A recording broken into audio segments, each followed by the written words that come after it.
గాక ప్రభునందు. ప్రియులైన మీ అందరికీ యేసుక్రీస్తు ప్రభుల వారి నామంలో మరొకసారి శుభములు ఆహ్వానం తెలియజేస్తూ ఉన్నాం. పిల్లలు ప్రత్యేకించి ఈ రాత్రికాల సమయంలో దైవజనుడైన యెహోషువ గారి గురించి మనం ఒక విషయాన్ని నేర్చుకుందాం. యెహోషువ గ్రంథము 3వ అధ్యాయము 7వ వచనంలో ఈ రీతిగా వ్రాయబడింది.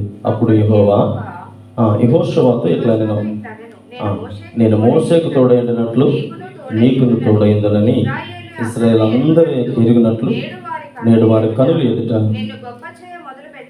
నిన్ను గొప్ప చేయ మొదలు పెట్టేది అనేటువంటి మాట మనం జ్ఞాపకం చేసుకుంటూ ఉన్నాం. ఇట్లా మన జీవితాలలో మరి మన పితరులైనటువంటి ఇశ్రాయేలు ప్రజలు వారి యొక్క చరిత్ర లేదా వారి యొక్క జీవిత విధానం మనం జ్ఞాపకం చేసుకుంటే వారి భక్తి విధానం బట్టి దేవుడు వారిని ఆశీర్వదించడం అనేది జరిగినట్లుగా చూడగలుగుతున్నాం. దాదాపుగా 6 లక్షలకు పైబడినటువంటి ఇజ్రాయేల్ జనాంగము వారి జీవిత ప్రయాణము, భక్తి జీవితంలో ప్రయాణం అనేది ప్రారంభించారు. చివరికి ఎంతమంది దేవుని సన్నిధిలో అనగా దేవుడు సిద్ధపరిచినటువంటి స్థలానికి చేరుకున్నారు అని ఆలోచన చేస్తే 2 మాత్రమే. అది కూడా పాలు తేనెలు ప్రవహించే దేశము. 2 చేరుకున్నారు అని విన్నాము. మరి 2 చేరుకుంటే ఇశ్రాయేలు జనాంగము ఈనాడు మనం మాట్లాడుకునేటువంటి జనాంగం అంతా కూడా ఎక్కడి నుండి వచ్చింది? 12 గోత్రాలు ఉన్నారు. మరి 12 గోత్రాలలో 2 ఇశ్రాయేలు దేశం చేరితే మిగిలిన వారు ఎక్కడి నుంచి వచ్చారు? అంటే ఏ విధంగా దేవుడు వారిని ఆశీర్వదించారు అంటే నిజానికి మనం ఎవరి సంతానము? అబ్రహాము సంతానము. అబ్రహాము తర్వాత ఇస్సాకు, యాకోబు, ఆ తర్వాత 12 గోత్రాలు. 12 గోత్రాల తర్వాత 70 మంది ఐగుప్తు దేశం వెళ్ళారు. ఐగుప్తు నుంచి 6 లక్షలకు పైగా వచ్చినటువంటి ప్రజలు 2 చేరుకున్నారు. 2 చేరుకుంటే ఆ 2 ఎవరెవరు? యెహోషువ, కాలేబు. మరి మనం ఏ జనాంగము? ఆ 2 ఎలా ఆశీర్వదించబడ్డారు? మిగిలినటువంటి జనాంగం అంతా ఎక్కడి నుండి? నేను ఈ వాక్య భాగం గురించి ఆలోచన చేస్తున్నప్పుడు నిజమే కదా, 2 పాలితేనెలు ప్రవహించే దేశం చేరుకున్నారు. మరి మిగిలిన జనాంగం అంతా ఏమైపోయారు? ఆకు రాలినట్లుగా రాలిపోయారు. అయితే మరి ఏ విధంగా మనము ఈ లోకానికి రావడం జరిగింది, లేదంటే జనాంగం ఏ విధంగా ఆశీర్వదించబడింది అని ఇవన్నీ ఆలోచన చేస్తున్నప్పుడు యెహోషువతో దేవుడు మాట్లాడుతూ ఉన్నాడు. చూడండి 7వ వచనంలో అంటాడు ఆయన, అప్పుడు యెహోషువతో ఇట్లా నేను మోషేకు తోడైండినట్లు నీకును తోడైండి ఇశ్రాయేలీయులందరూ ఎరిగినట్లు నేడు వారి కన్నుల ఎదుట నిన్ను గొప్ప చేయ మొదలు పెట్టేది అనేటువంటి మాట మనం జ్ఞాపకం చేసుకుంటున్నప్పుడు లేదా ఈ లోకములో యెహోషువ, కాలేబు చూసినటువంటి భక్తి జీవితం ఎంతమందిని చూసుంటారు? వాళ్ళు ఎంతమందిని చూసుంటారు అంటే యెహోషువ, కాలేబు మోషే యొక్క నాయకత్వాన్ని చూశారు. మోషే యొక్క నడవడికను భక్తి జీవితంలో మోషే పాలు తేనెలు ప్రవహించే దేశానికి చేరలేకపోవడం గల కారణాలు ఏంటి? దేవుని మాట వినకపోవడం. అంటే దేవుడు చెప్పింది ఒకటి, ఇతను చేసింది ఒకటి. సరే, దేవుడు అన్నాడు మాట్లాడు అన్నాడు, కానీ మోషే మాట్లాడలేదు. అదొకటి. దేవుని ప్రజలని దేవుడు తన ప్రజలైన ఇశ్రాయేలీయులని చాలా ఇష్టంగా ప్రేమించాడు. ఎంత ఇష్టంగా అంటే వారికి ఏ కష్టం వచ్చినా, అందుకని యెషయా ప్రవక్త అంటాడు, నిన్ను ముట్టిన వారు నా కనుగుడ్డును ముట్టినట్లు అంటాడు దేవుడు. అంటే తన ప్రజల జోలికి వస్తే దేవుడు ఎలా ప్రవర్తిస్తూ ఉన్నాడు? ఈవెన్ మోసేను కూడా దేవుడు వదిలిపెట్టలేదు. అయితే మోసే నోటి వెంబట రాకూడని మాట ఒకటి వచ్చింది. ఇజ్రాయేల్ ప్రజలు అందరూ అంటారు ద్రోహులారా అని. ఎవరు తిట్టారు? మోసే అన్నాడు. నిజానికి దేవుడు చాలా సందర్భాల్లో ఈ మాట వాడాడు. దేవుడు చాలా సందర్భాల్లో ఇశ్రాయేల్ ప్రజలని ఈ మాట ఉపయోగించారు. ఆయన మిమ్మల్ని గ్రద్ద రెక్కల మీద ఎక్కించుకున్నట్లుగా ఐగుప్తులోంచి తీసుకొస్తే మీరు ద్రోహులుగా ఉన్నారు, ఆయన మాట వినలేదు అని చాలా సందర్భాల్లో దేవుడు వాడినప్పటికీ దేవుడు ఏర్పాటు చేసుకున్నటువంటి మోషే ఒక మాట అనేటప్పటికి దేవుడు తట్టుకోలేకపోయాడు. ఎందుకంటే తన ప్రజలను దేవుడు ఎంత ప్రేమిస్తున్నాడో దీనిని బట్టి మనకి అర్థమవుతుంది. అందుకనే ఇది చూసినటువంటి ఈ లక్షణాలన్నీ చూసినటువంటి యెహోషువ దేవుని సన్నిధిలో భయపడుతూ ఉన్నాడు, ప్రార్థన చేస్తూ ఉన్నాడు. నా నాయకుడైనటువంటి మోషే చాలా ఘనుడు, 40 సంవత్సరాలు ఐగుప్తులో ఆరితేరినటువంటి అన్ని విద్యలను ప్రావీణ్యత సంపాదించిన వాడు, సకల విద్యలందు ప్రావీణ్యత కలిగినటువంటి ఆ మోషే ఈరోజు నాకుండి సలహాదారు అంటే నన్ను నడిపించడానికి లేడు కనుక ఇప్పుడు నా పరిస్థితి ఏంటి అని దేవుని సన్నిధిలో ఒక రకమైన భయము, ఆందోళన యెహోషువ మనసులో మెదులుతూ ఉంది. అప్పుడు దేవుడు వచ్చి అంటాడు, యెహోషువ నువ్వు భయపడకు, నిబ్బరమైన బుద్ధి కలిగి నిలబడు. ఇదే సందర్భము ఇంకొక సందర్భాన్ని కూడా పరిచయం చేస్తాను. గతించిన 2 వారాల క్రితం నేను మీకు తెలియజేశాను. యెషయా గ్రంథం 6వ అధ్యాయంలో 1వ వచనం చదవవసరం లేదు, కానీ అక్కడ ఒక రాజు ఉంటాడు. ఆ రాజు మీద ఆధారపడి దైవజనుడైనటువంటి యెషయా చాలా హ్యాపీగా వెళ్ళిపోతూ ఉంది. సడన్గా రాజు చనిపోయాడు. చనిపోయిన తర్వాత ఇప్పుడు ఒక భయం, ఇతనికి ఒక భయం ఉంది. ఇప్పుడు ఏంటో భయం అంటే, ఇన్ని రోజులు హిజ్కియా ఉన్నాడు, ఈ రాజు ఉన్నాడు ఇన్ని రోజులు, ఇప్పుడు ఆయన చనిపోయాడు కదా, మరి ఇప్పుడు నాకు ఎలా, ఇప్పుడు నేను ఏం చేయాలి అని ఆలోచిస్తున్నప్పుడు యెషయా ప్రవక్తకి దేవుడి దర్శనం అనేది వచ్చింది. అయ్యా ఇదిగో ఇతను శాశ్వతం కాదు, ఇతను నేను నిలబెట్టిన వాడను నేనే, కనుక నీవు చూడవలసింది మనుషుల వైపు కాదు కానీ దేవుని వైపు అని యెహోషువతో మాట్లాడినటువంటి దేవుడే ఎవరిని దర్శించాడు? యెషయాను కూడా దర్శించాడు. ఇంకొక సందర్భంలో మీకు తెలియజేస్తాను. తండ్రి ఎన్ని యుద్ధాలలో పాల్గొన్నాడో అన్ని యుద్ధాలలో వాటమి ఎరగని విజయవీరుడిగా నిలబడ్డాడు. అతనికి వాటం అనేది లేదు, ఏ యుద్ధంలో కూడా ఓడిపోలేదు. ఒక్కడే ఏ యుద్ధానికి వెళ్ళినా చక్కగా తనకున్నటువంటి యుద్ధ నేర్పడతనమును బట్టి విజయాలు సాధించి చాకచక్యముగా ఇశ్రాయేలు ప్రజలను 40 సంవత్సరాలు నడిపించినటువంటి ఏకచక్రాధిపతిగా రాజుగా ఉన్నటువంటి దావీదు తర్వాత ఇప్పుడు దేవుడు సొలొమోన్ని ఏర్పాటు చేసుకున్నాడు. ఇప్పుడు సొలొమోనికి ఏమో కత్తి పట్టుకోవడం రాదు, యుద్ధం చేయడం రాదు, ఎవరితో ఎలా మాట్లాడాలో రాదు, ఏం చేయాలో అర్థం కాని పరిస్థితుల మధ్యలో ఇతను పెరిగింది తల్లి కొంగుచాడని పెరుగుతూ ఉన్నాడు. బెత్షెబ దగ్గర అంటే అమ్మ దగ్గర చూస్తూ తల్లి దగ్గర పెరుగుతూ ఉన్నాడు. ఏం చేయాలో అర్థం కాదు. ఇప్పుడు అదే సొలొమోను దేవుని సన్నిధిలో ప్రార్థన చేస్తే దేవుడు వచ్చి అన్నాడు, నీకేం పర్లేదు, నేను ఇప్పుడు 3 వ్యక్తులు నేను మీకు పరిచయం చేశాను. ఈ 3 కూడా వారికి ఇచ్చినటువంటి పనిలో, వారికి అప్పగించిన పనిలో భయాందోళనతో, లేదా వారి ముందున్నటువంటి ప్రజలు లేదా వారు ముందున్నటువంటి పరిస్థితులు అన్ని చూసిన తర్వాత ఇప్పుడు వారిలో ఒక రకమైన భయము, ఇటు సొలొమోను కావచ్చు, ఆ తర్వాత యెహోషువ కావచ్చు, ఆ తర్వాత యెషయా ప్రవక్త కావచ్చు, వీళ్ళు 3 యొక్క జీవితాలు మనం జ్ఞాపకం చేసుకుంటే ఎవరు వారిని గొప్పవారిగా చేశారు, ఎవరు వారిని ఉన్నతులుగా పరిచయం చేశారంటే యెషయా ప్రవక్త దేవుడు తనను దర్శించిన తర్వాత తన నోటిని కాల్చిన తర్వాత ఆ ప్రవక్త యొక్క భక్తి జీవితం అంతా కూడా మారిపోయింది. అంతకుముందు భక్తి జీవితం వేరే. సొలొమోనికి దేవుడు దర్శించి తన పరలోక జ్ఞానం ఇచ్చిన తర్వాత సొలొమోని యొక్క భక్తి జీవితం అంతా మారిపోయింది. అంతకుముందు వేరే భయాందోళన అమ్మ దగ్గర ఉండేవాడు. యెహోషువ కూడా అంతవరకు తన నాయకుడైన మోషేతో తన నడవడికని, తన భక్తి జీవితాన్ని కొనసాగించాడు. ఇప్పుడు ఈ 3 మనం ఆలోచన చేస్తే ఎలా గొప్పవారయ్యారు?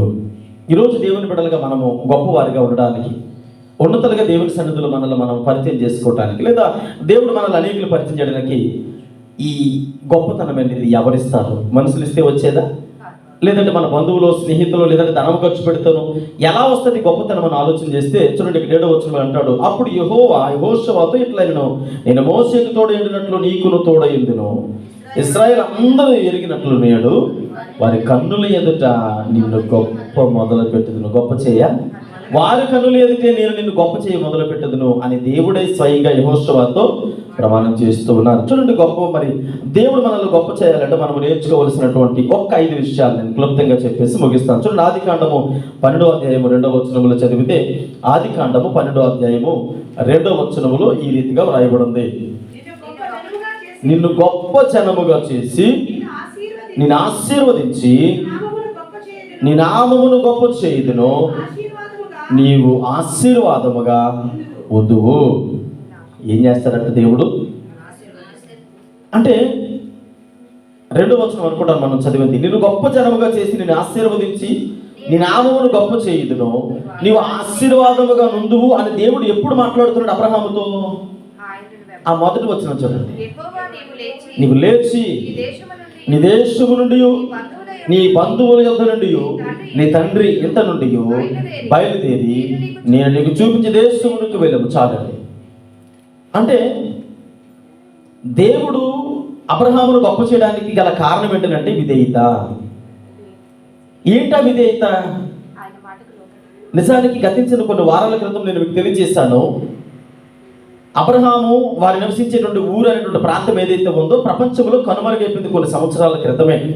చాలా సంవత్సరాలు కనుమరుగైపోతే దాన్ని మరలా దేవుడు గొప్ప చేయడం మొదలుపెట్టాడు. అంటే అబ్రహాము పిలువబడినటువంటి విధానమును చూసినప్పుడు ప్రపంచంలో అబ్రహాం అనేటువంటి ఒక వ్యక్తి ఉన్నాడట. ఆయన ఎవరో చరిత్రకారుడట అని కొంతమంది తత్వవేత్తలు వీళ్ళందరూ కూడా రీసెర్చ్ చేసిన తర్వాత ఎక్కడుంది ఆ ప్రాంతం, మెసొపొతామియా ప్రాంతం ఎక్కడుందని కొంతమంది శాస్త్రవేత్తలు ఆ ప్రదేశం మీద రీసెర్చ్ చేస్తే ఆ తవ్వకాలలో దొరికినటువంటి కొన్ని పరికరాల ఆధారంగా అవును ఇక్కడ మెసొపొతామియా ప్రాంతంలో ఊరు అనేటువంటి ప్రాంతం ఉంది. ఆ ప్రాంతంలో అబ్రహాము తెరాహు అనేటువంటి వారు ఇక్కడ నివసించేవారని ఆ కట్టడాలలో లేదా రాతి పరికరాల మీద వారి పేర్లు ఆధారాలతో కూడినటువంటి కొన్ని పరికరాలని బేస్ చేసుకొని ఈరోజు ప్రపంచమంతా కూడా అబ్రహాం అనేటువంటి వ్యక్తి కొన్ని సంవత్సరాల క్రితం భూమి మీద ఉన్నాడు. అయితే ఆయన ఎవరు? ఆయన ఒక అన్య జనాంగములకు చెందినవాడు. అన్య జనాంగములకు చెందినవాడు కనుక అంటే క్రీస్తు దేవుణ్ణి ఎరగినవాడు. అలాంటి ప్రాంతం నుంచి ఒకరోజు సడన్గా దేవుణ్ణి వెతుకుతూ ఉన్నాడు.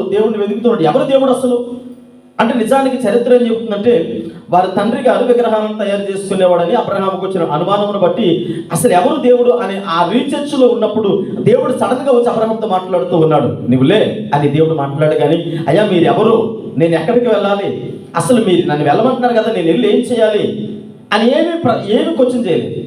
ఏమి మాట్లాడకుండా నువ్వు లేచి నీ తండ్రి ఇంటి నుండి నీ బంధువుల నుండి మొత్తం అంతా తీసుకొని వెళ్ళిపో అనగానే మారు మాట్లాడకుండా సారమ్మ గారి దగ్గరికి వచ్చి పద అన్నాడు. అంతే అయినా ఎక్కడికైనా అడగలేదు. ఆమె కూడా తండ్రి దగ్గరికి వచ్చాడు, తండ్రి వెళ్ళిపోతున్నాడు అన్నాడు. అంతే.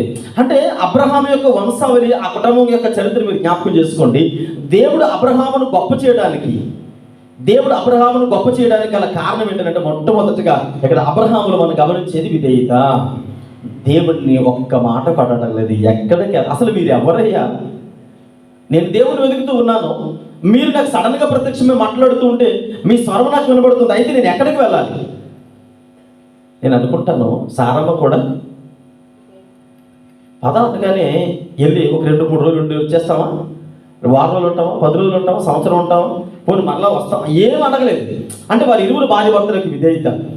వారికి జన్మనిచ్చినటువంటి తండ్రి గారు కూడా ఏం మాట్లాడలేదు, కొడుకు రమ్మంటున్నాడు వెళ్ళిపోవడం అంతే. అంటే వారి విధేయతను బట్టి అబ్రహాము గొప్ప చేయబడ్డాడు. ఈరోజు మన జీవితాలలో విధేయత లేకుండా గొప్పవారిగా ఉండలేము. మనకి ఉన్నటువంటి ప్రశ్నలు ప్రపంచంలో ఎవరికీ ఉండవు. ఎన్ని ప్రశ్నలు వేస్తామంటే ఒకదాని వెంబడి ఒకటి. అంటే ఈ ప్రశ్నలు విధేయత ఎక్కడైతే ఉంటుందో అక్కడ దేవుడు ఖచ్చితంగా వారిని గొప్ప చేయడానికి ఇష్టపడుతున్నాడు. మొట్టమొదటిగా ఇక్కడ యెహోషువ విషయములు కానీ, సొలొమోను విషయములు కానీ, యెషయా ప్రవక్త విషయములు కానీ వారికి ఉన్నటువంటి భయం ఏంటంటే ఎలా మా పరిస్థితి ఏంటి అని ఆలోచిస్తున్నప్పుడు దేవుడు అంటాడు, యెహోషువ నేను నిన్ను గొప్ప చేయబోతున్నాను. అయితే గొప్ప చేయబడాలంటే ఏం చేయాలి? మొదటి విషయము విధేయులుగా ఉండాలి. ఎవరికి విధేయులుగా ఉండాలి? దేవునికి విధేయులుగా ఉండాలి. అందులో మొట్టమొదటి వ్యక్తి అబ్రహాము గారు. ఇంకా బైబిల్ గ్రంథంలో చాలా మంది ఉన్నారు. ఇంకొక మాట చెప్తాను, విధేయత చూపించిన వారిలో బైబిల్ గ్రంథంలో విధేయత అనగానే నోవహు గారికి జ్ఞాపకం చేసుకోవచ్చు. ఎందుకు నోవహును పరిచయం చేస్తున్నానంటే ఆ కాలంలో వర్షం అనేది ఎవరికి తెలియదు, వర్షం అనేది లేదు అసలు. వర్షం అంటే అదేదో విచిత్రమైనటువంటి పదంలా ఉండేది. దేవుడు వచ్చి నోవహుతో అన్నాడు, 40 దినాలు రాత్రి పగలు వర్షం పడుతుందయ్యా, నువ్వు నీ కుటుంబం కలిసి ఒక ఓడను తయారు చేసుకుంటూ అన్నాడు. అంటే 2 కొడుకులు నోవహు కలిసి ఓడను తయారు చేస్తూ ఉన్నారు. దాదాపుగా 100 సంవత్సరాల ఓడ ప్రిపరేషన్ అనేది జరిగింది. ఇప్పుడు వీళ్ళందరూ కూడా ఆ చుట్టుపక్కల ఉన్న వారందరూ అడుగుతూ ఉన్నారు, 1 రోజు 2 రోజులు 1 సంవత్సరం 2 సంవత్సరాలు అయితే పర్వాలేదు, కానీ దాదాపుగా ఓడ తయారు చేయడానికి 100 సంవత్సరాల కాలం పడితే చూసిన వారందరూ ఏమంటారు, ఏదో వర్షం అంట, అది ఎలా ఉంటుందో తెలియదు, కానీ అసలు ఇప్పటికొచ్చి అప్పటి వరకు భూమి మీద జరిగేటువంటి ఆ పంటలు అనేవి ఎలా ఉండేవారంటే భూమిలో ఉండేటువంటి ఆ చెమ్మను బట్టి, నీటి ఓటను బట్టి అలా జరిగేవి తప్ప వర్షాలు అనేవి అప్పటి వరకు లేవు. సరే, మొత్తానికి దేవుడు చెప్పాడు కదా, విధేయత కలిగి ఓడను తయారు చేసుకున్నాడు. వాడను తయారు చేసుకున్న తర్వాత అంతా అయిపోయింది. ఈలోగా వర్షం పడడానికి సిద్ధంగా ఉంది. సమయం సమీపించినప్పుడు దేవుడు అన్నాడు, భూమి మీద జతలుగా ఉన్నటువంటి వాటన్నిటిని తీసుకొచ్చి వాళ్ళు ఎక్కించన్నాడు. ఎక్కించంటే మరి విధేయత చూపించేవాడు కనుక, వాడ తయారు చేసుకున్నాడు కనుక ఇప్పుడు ఖచ్చితంగా అన్నిటినీ జతలుగా తీసుకురావాలి. మరి అన్ని బర్డ్స్ కానీ, తర్వాత జంతువులు కానీ, పశువులు కానీ ఇవన్నీ కూడా ఎలా దొరుకుతాయి జతలుగా? సరే, మామూలుగా ఏదో పెంపుడు జంతువులు అంటే దొరుకుతాయి. మరి సింహాలు, పులులు అవన్నీ ఎలా దొరుకుతాయి? క్రూరమైనటువంటి సర్పాలు ఎలా దొరుకుతాయి? వెళ్ళి పట్టుకుంటే వచ్చేవేనా? సరే, దేవుడు చెప్పగానే నోవహు అన్నాడు, సరే ప్రభువు వెళ్తాను అన్నాడు. అప్పుడు దేవుడు అనుకున్నాడు, ఈ పిచ్చోడు చేస్తాడు. పక్షిరాజు ఎక్కడో ఆకాశ శిఖరాల్లో ఉంటుంది, అది పర్వత శిఖరాల్లో ఉంటుంది. మరి దాన్ని కూడా జతలుగా తీసుకురావాలా? ఎక్కడికైనా వెళ్తాడు? నేను వెళ్ళమనగానే మారు మాట్లాడకుండా సరే అన్నాడు కదా. కాబట్టి దేవుడు నోవహు యొక్క విధేయతని గమనించి వాటంతటవే ఓడలకు వచ్చేలాగా సహాయం చేశాడు. మూడవది, యేసుక్రీస్తు ప్రభుల వారు దేవుడై ఉండి లోకానికి వచ్చి ఒక మనుష్యుడిగా జన్మించి ఈ లోకంలో తన యొక్క ప్రాణమును మన కొరకు అర్పించడంలో తండ్రి తనకు అప్పగించిన బాధ్యతలు. యోహాను సువార్త 17:17 అంతా చదవవసరం లేదు. ఇప్పుడు ఇంటికి వెళ్ళిన తర్వాత 17 అంతా చదవండి. ఇదిగో నా తండ్రి నాకు అప్పగించిన పనిని నేను నెరవేర్చడానికి వచ్చాను, ఆ పని దినాలు ముగిసాయి కనుక నేను విధేయత చూపించిన నా పరిస్థితులు అయ్యా నేను వెళుతూ ఉన్నాను. మళ్ళా ఈ ముగ్గురు ఎవరు? అబ్రహాము కావచ్చు, నోవహు కావచ్చు, యేసుక్రీస్తు ప్రభువారు కావచ్చు. విధేయతకు మారు పేరు. వీళ్ళు విధేయత చూపించాలి కనుకనే గొప్ప చేయ మొదలు పెట్టారు, గొప్పవారిగా ఉన్నారు. చూడండి, మరొకటి జ్ఞాపకం చేసుకుంటే రెండవది అదే ఆదికాండము 26వ అధ్యాయము 12-13 వచనాలు చదివితే అక్కడ కూడా గొప్పవారిగా ఉండాలి అని అంటే అక్కడ మరొక మాట మనం జ్ఞాపకం చేసుకుందాం. ఇత్తనము వేసి ఆ సంవత్సరము 100 ఫలము పొందెను, ఆశీర్వదించెను. ఆ మనుష్యుడు గొప్పవాడు. అక్కడ అబ్రహాము గొప్పవాడయ్యాడు, ఆ తర్వాత నోవహు గొప్పవాడయ్యాడు, యేసుక్రీస్తు ప్రభుల వారు కూడా గొప్పవారిగా పరిచయం చేయబడ్డారు. కారణము విధేయత. రెండవది ఇక్కడ మనం జ్ఞాపకం చేసుకుంటే గొప్పవారు అవడానికి గల కారణము ఓర్పు. రెండవది ఏంటండి? ఓర్పు. ఏంటి ఓర్పు? ఇస్సాకు పంట పండించడానికి గెరారు దేశంలో ప్రవేశించిన తర్వాత మొత్తానికి తన తండ్రి తనకు అప్పగించినటువంటి పనిలో నమ్మకస్తులకు పని చేసుకుంటూ ఉన్నాడు. ఆ బావిలు తవ్విస్తూ ఉంటే మరలా వచ్చేది పూర్తి చేస్తూ ఉన్నారు, మరలా ఇంకో దగ్గరికి వెళ్ళి తవ్వితే మరలా పూర్తి చేస్తున్నారు. మరలా అంటే ఇంకా వారి దగ్గర గొడవట్లేదు, మారు మాట్లాడకుండా మౌనంగా ఉండి ఇస్సాకు తన పని తను చేసుకుంటూ ఉన్నాడు. వారు బావిలు పూర్తి చేస్తూ ఉంటే తను తవ్వుతూ ఉన్నాడు, మరలా పూడుస్తూ ఉంటే మరలా తవ్వుతూ ఉన్నాడు. అంటే వాళ్ళు చూసి అనుకున్నారు, సరేలే ఎందుకు ఇతన్ని మనం ఎందుకు అనవసరంగా అతన్ని అండం అని ఇస్సాకు జోలికి ఎప్పుడైతే వాళ్ళు రావడం మానేశారో ఇస్సాకు గెరారు దేశంలో విత్తనం వేసి 100 ఫలము పొందెను. అందువల్ల ఆ ప్రాంతంలో ఇస్సాకు గొప్పవాడాయను అని రాయబడి ఉంది. గొప్పవారు అవ్వాలంటే రెండవది ఒకటి విధేయత, రెండవది ఓర్పు చాలా అవసరం.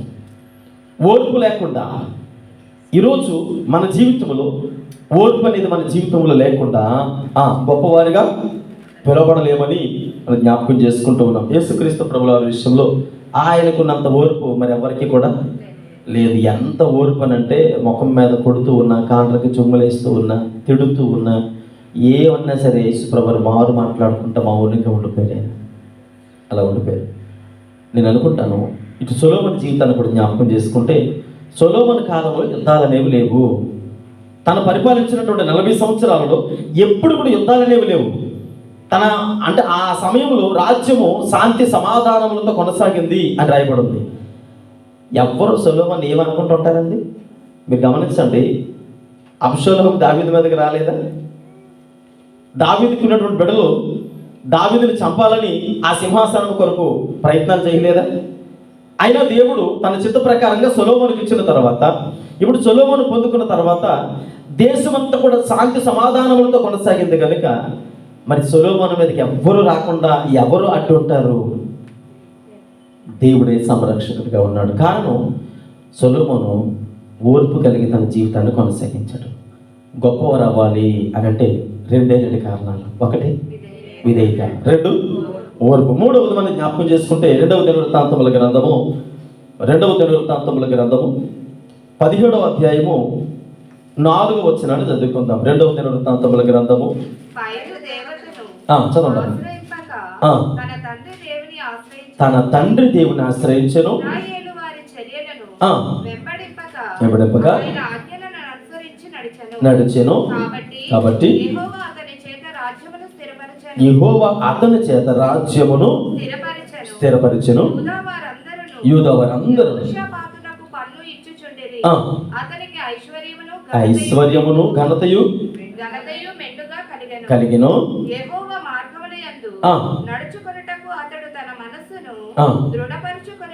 దృఢపరుచుకొనిన వాడే చాలా 12వ వచనం చదవండి.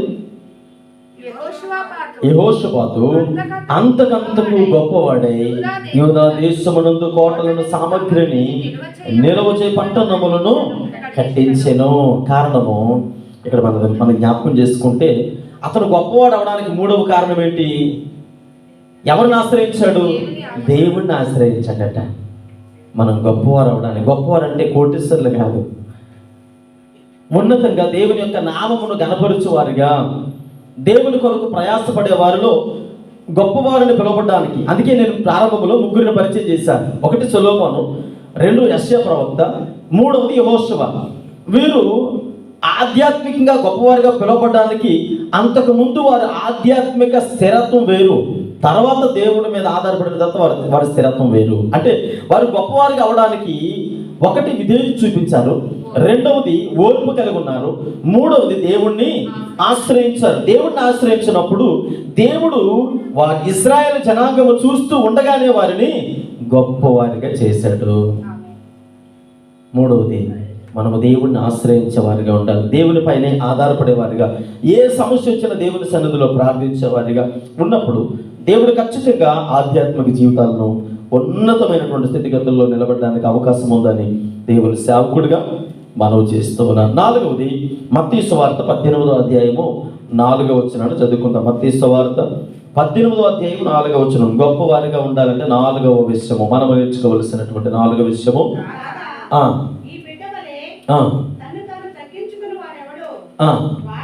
వాడే గొప్పవాడు. చిన్న పిల్లవాడిని చూపించి యేసుక్రీస్తు ప్రభువు వారు అంటారు, ఇదిగో తనను తాను తగ్గించుకున్నవాడు. దేవుని సన్నిధిలో ఎవరైతే తగ్గింపు జీవితాన్ని కలిగి ఉంటారో వారు మాత్రమే పరలోక రాజ్యంలో గొప్పవారు. ఇక్కడ ఎవరైతే హెచ్చింపును కోరుకుంటారో వారు ఖచ్చితంగా దేవుని దృష్టిలో తృణీకరించబడిన వారు. మనకి తెలుసు, దానికి సంబంధించిన ఎగ్జాంపుల్స్ అన్ని బోల్డ్ అన్న బైబిల్ గ్రంథంలో మనకి సుపరిచితమైన వాక్య భాగం. సొంకరి వచ్చి అన్నాడు, ప్రభు నన్ను చూడు, నా అందాన్ని చూడు, లేకపోతే నేను చేసిన ప్రార్థన చూడు, మరి నేను చేసిన ఉపవాసాలు చూడు, అది చూడు, కానుకలు చూడు, అవి చూడు, ఇవి చూడు అంటే దేవుడు అన్నాడు, నువ్వు ఆగరా బాబు, నువ్వు నాకు అవసరం లేదన్నాడు. సొంకరు వచ్చి, ప్రభా నీ తట్టు చూడడానికి, అసలు నీ నామం ఉచ్చరించడానికైనా నేను యోగ్యుడు కాదయ్యా, నాలాంటి పాపాత్ముడి లోకంలోకి ఎవరు లేరయ్యా, నా అంత దౌర్భాగ్యుడు మరొకరు లేదు, అసలు మీ పేరు కూడా నా నోటంట పలకడానికి నేను అర్హుడిని కానంటే ప్రభు అంటాడు, ఆ పరిచయం కంటే సొంకరు నాకు కావాలి. పరిశుద్ధుల దేవుడికి అవసరం లేదు అంటే, పరిశుద్ధులు అవసరం లేదంటే భక్తి జీవితంలో పరిశుద్ధత కలిగి ఉండకూడదని కాదు నేను చెప్పేది. రోగులకే వైద్యుడు అన్నాడు ఆయన, పాపుల కొరకు ఆయన ఈ లోకానికి వచ్చాడు అన్నాడు. అంటే పాపుల కొరకు వచ్చాడు కాబట్టి ఈరోజు మన ఆధ్యాత్మిక జీవితంలో ఎదగాలని దేవుని సన్నిధిలో వదగక తప్పదు.